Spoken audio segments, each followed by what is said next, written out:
വരുന്ന ലോക്സഭാ തെരഞ്ഞെടുപ്പിലേക്കുള്ള 100 സ്ഥാനാർത്ഥികളെ ബി.ജെ.പി. ഫെബ്രുവരിയിൽ പ്രഖ്യാപിക്കുമെന്ന് സൂചന. 70 വയസ്സ് കഴിഞ്ഞവരെ പരമാവധി ഒഴിവാക്കും. കേന്ദ്ര മന്ത്രിസഭയിലെ പ്രധാനിയായ രാജ്നാഥ് സിംഗിന് വയസ്സ് 72ആയി. പ്രതിരോധ മന്ത്രിയായ രാജ്നാഥ് സിംഗിനെ മത്സരിപ്പിക്കുന്നതിൽ നിന്ന് മാറ്റി നിർത്തുമോ എന്ന ചർച്ചയും തുടങ്ങിക്കഴിഞ്ഞു. 70 വയസ്സ് എന്ന പ്രായപരിധി പ്രധാനമന്ത്രി നരേന്ദ്രമോദിക്ക് ഇളവ് നൽകും. എന്നാൽ രാജ്നാഥ് സിംഗിന് ഈ ആനുകൂല്യം കിട്ടുമോ എന്നതാണ് ഉയരുന്ന ചോദ്യം. ഒന്നാം മോദി സർക്കാരിൽ ആഭ്യന്തരമന്ത്രിയായിരുന്നു രാജ്നാഥ് സിംഗ്.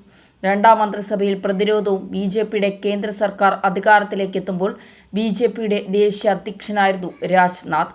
പിന്നീട് ആ പദവി അമിത്ഷായ്ക്ക് നൽകി. ഇതോടെ പാർട്ടിയിൽ അമിത്ഷാ കരുത്തനായി.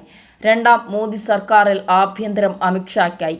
ഈ സാഹചര്യത്തിൽ അമിത്ഷായുടെ പ്രാധാന്യം കൂടുതൽ ഉയർത്താൻ രാജ്നാഥിനെ മത്സര രംഗത്ത് നിന്ന് മാറ്റുമെന്നാണ് വിലയിരുത്തൽ. കേരളത്തിലെ തൃശൂരിൽ സുരേഷ് ഗോപിയെയും സ്ഥാനാർത്ഥിയായി ആദ്യഘട്ടത്തിൽ തന്നെ പ്രഖ്യാപിച്ചേക്കും.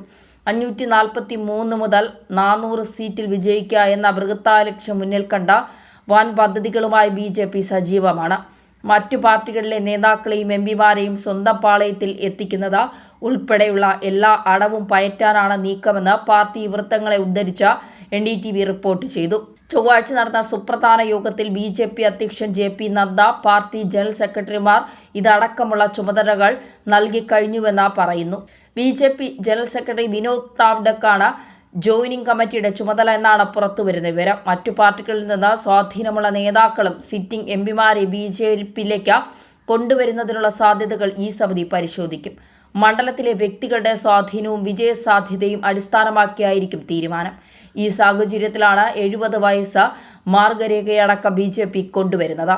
നിലവിൽ 75 വയസ്സ് കഴിഞ്ഞവരെ മോദി കേന്ദ്ര മന്ത്രിസഭയിൽ ഉൾപ്പെടുത്തിയിട്ടില്ല. പാർട്ടിക്ക് വിജയിക്കാൻ കഴിവുള്ള ഒരു സ്ഥാനാർത്ഥിയില്ലെന്ന് തോന്നുന്ന സീറ്റുകളിൽ മറ്റു പാർട്ടിക്കാരെ കണ്ടെത്തി മത്സരിപ്പിക്കുന്ന മാർഗം ഉപയോഗിക്കുവാനാണ് ആലോചനയെന്ന് പാർട്ടി നേതാവ് വ്യക്തമാക്കിയിട്ടുണ്ട്. കഴിഞ്ഞ തിരഞ്ഞെടുപ്പിൽ ബി.ജെ.പിക്ക് നഷ്ടപ്പെട്ട 160 സീറ്റുകളിൽ ശ്രദ്ധ കേന്ദ്രീകരിച്ചുകൊണ്ടാണ് ഈ തീരുമാനം.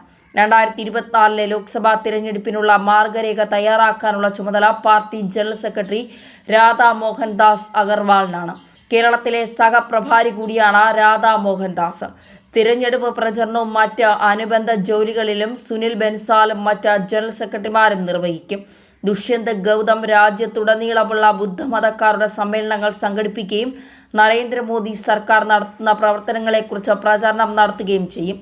ലോക്സഭാ തെരഞ്ഞെടുപ്പിൽ കേരളത്തിലെ സ്ഥാനാർത്ഥി പട്ടിക ബി.ജെ.പി. കേന്ദ്ര നേതൃത്വം ഉടൻ പുറത്തുവിടുമെന്ന സൂചനയും പുറത്തുവരുന്നുണ്ട്. ആഴ്ചകൾക്കുള്ളിൽ ബി.ജെ.പിയുടെ സ്ഥാനാർത്ഥി പ്രഖ്യാപനം ഉണ്ടാകുമെന്ന വ്യക്തമായ സൂചന സംസ്ഥാന നേതൃത്വത്തിന് പാർട്ടി കേന്ദ്ര നേതൃത്വം നൽകിയിട്ടുണ്ട്.